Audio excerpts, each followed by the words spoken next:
అరే గజేలా, చెప్పరా బట్టు. ఇప్పుడే ప్రాజెక్ట్ కే సినిమా చూసి వచ్చా. అదేంట్రా, దానికి ఆల్రెడీ టైటిల్ కూడా పెట్టేశాడు కదా, మళ్ళీ ప్రాజెక్ట్కే అంటున్నావు? అంటే సినిమా మెయిన్ థీమే ప్రాజెక్ట్ కే, అందుకని అలా చెప్పా. కల్కి సినిమా చూసి వచ్చాను రా. ఓకే, ఇంతకీ సినిమా ఎలా ఉంది? అఫ్ కోర్స్ ఈ క్వశ్చన్ అడగడం వేస్ట్ అనుకో. ఎంత బాగుందో చెప్పు. సినిమా చాలా బాగుంది మామ. ఒక సబ్జెక్ట్ ని మనం ఎంత విజువలైజేషన్ చేసుకున్నాం అన్నది మ్యాటర్ కాదు, ఎలా ఎగ్జిక్యూట్ చేసాం అన్నది మ్యాటర్. దాంట్లో నాగశ్విన్ 100% సక్సెస్ అయ్యాడు. మెయిన్ గా మామ తన విజువలైజేషన్ క్రియేటివ్ గా చాలా బాగా ప్రజెంట్ చేశాడు చాలా సీనుల్లో. అవి చూసి నువ్వు ఖచ్చితంగా షాక్ అవుతావు. అరే మావా, నువ్వు మాట్లాడుతుంటే ఎగ్జైట్మెంట్ అయితే మాత్రం ఆగట్లేదు నాకు. ఎప్పుడెప్పుడు సినిమా చూద్దామనే ఉంది. చెప్పు, ఇంకా విషయాలు కూడా చెప్పు. సినిమాలో మనం అనుకున్నట్టే చాలా వరకు క్యాస్టింగ్ ఉండి ఉండొచ్చు, క్యామియోస్ కూడా చాలా తీసుకొచ్చి ఉండొచ్చు నాగశ్విన్. వాళ్ళందరూ ఎలాగ ఏంటి అంతమందిని ఒకే ప్లాట్ఫామ్ మీదకి తీసుకురావడంలో నాగశ్విన్ ఏ రేంజ్కి సక్సెస్ అయ్యాడు? మామ సినిమాలో చాలా క్యామియోలు ఉన్నాయి, చాలా చోట్ల చాలా మందిని వాడాడు. బట్ దాంట్లో మోస్ట్ ఆఫ్ ద క్యామియోస్ కి అంత సిగ్నిఫికెన్స్ ఉండదు. బట్ ఆ యాక్టర్స్ ని చూసినప్పుడు మన ఫేస్ లో స్మైల్ అనేది ఖచ్చితంగా తెప్పేస్తాడు.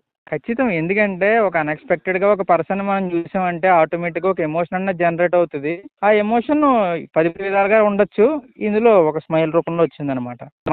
నాగశ్విన్ మామ అయితే ఎరగొట్టాడు. కాకపోతే ఇంత మంచి సినిమాని ముందుకు తీసుకెళ్ళడానికి కథ, ఆయన రాసుకున్న స్క్రీన్ ప్లే కానీ, ఆయన విజువలైజేషన్ కానీ, ఆయన ఎగ్జిక్యూషన్ అయితే సరిపోదు. దానికి తగ్గట్టు క్యారెక్టర్స్ పెర్ఫార్మెన్సెస్ కూడా ఉండాలి.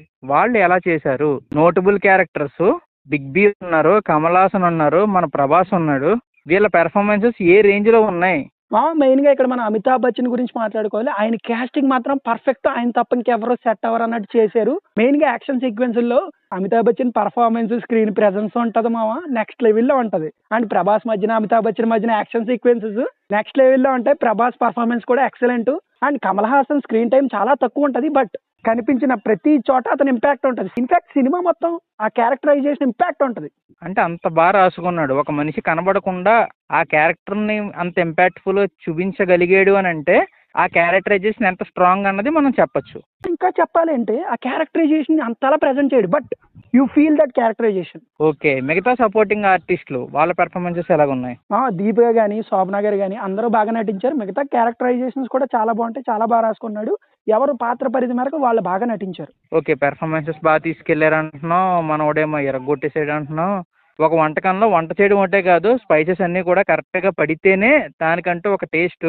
అలాగే సినిమాకి only script work, execution work ఒకటే కాదు, దాంట్లో సమపాలుగా మిగతా technical aspects and production values కూడా చాలా గట్టిగా ఉన్నప్పుడే గ్రాండ్నెస్ అది మనకు కనిపించగలుగుద్ది. వాటి విషయానికి వచ్చేసరికి ఏం చెప్తావు? టెక్నికల్ వాల్యూస్ గురించి మాట్లాడడానికి ముందు ప్రొడక్షన్ వాల్యూస్ గురించి మాట్లాడాలి. ఈ సినిమాకి ప్రొడక్షన్ వాల్యూసే కీ.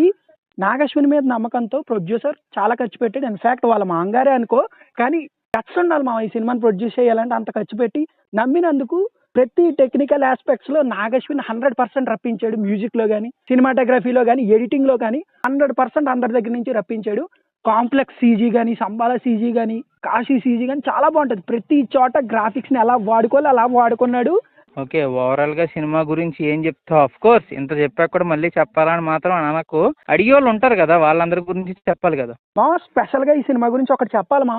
ఈ సినిమా కొంతమందికి అర్థం కాదు మా, ఉన్నది ఉన్నట్టు చెప్పేస్తున్నా. ఎందుకు అర్థం కాదంటే వీళ్ళు అంతకుముందు బి అండ్ బి సిరీస్ ఒకటి రిలీజ్ చేశారు. అది చూసి ఈ సినిమాకి వెళ్తే చాలా మంచిది. లేకపోతే ఈ కాంప్లెక్స్ ఏంటి, ఈ గోల్ ఏంటి అనుకోవచ్చు. బట్ ఆ సిరీస్ చూస్తే మాత్రం ఆ పార్ట్ మీకు బాగా అర్థం అవుతుంది. ఇంకో విషయం చెప్పాలి మా, చాలా మంది ఓల్డ్ సినిమా గురించి మాట్లాడుకున్నప్పుడు హాలీవుడ్ స్టాండర్డ్స్ లో ఉండాలి, హాలీవుడ్ స్టాండర్డ్స్ లో ఉండాలి అంటారు. ఒకప్పుడు రాజమౌళి మన తెలుగు సినిమాని ఒక స్టాండర్డ్స్ లో పెట్టాడు. ఆ స్టాండర్డ్స్ కి తగ్గకుండా నాగశ్విన్ రేంజ్ లో తెరకెక్కించాడు. సినిమా మాత్రం ఎవరు మిస్ అవ్వద్దు, అందరూ చూడదగిన సినిమా. ఇన్ఫాక్ట్ చూడాలి, ఎందుకంటే ఇది మా తెలుగు సినిమా. ఫైనల్ గా ఒక విషయం చెప్పి కన్క్లూడ్ చేసేద్దాం అనుకుంటున్నాను మా. ఏంటో చెప్పు మరి. ఏం లేదు మా, ఈ సినిమా నాగశ్విన్ రేపటి కోసం సినిమా చూడడానికి అర్థం అవుద్ది. ఓకే, అయితే ఉంటా మరి. ఇప్పుడే టికెట్లు బుక్ చేసుకోవాలిగా.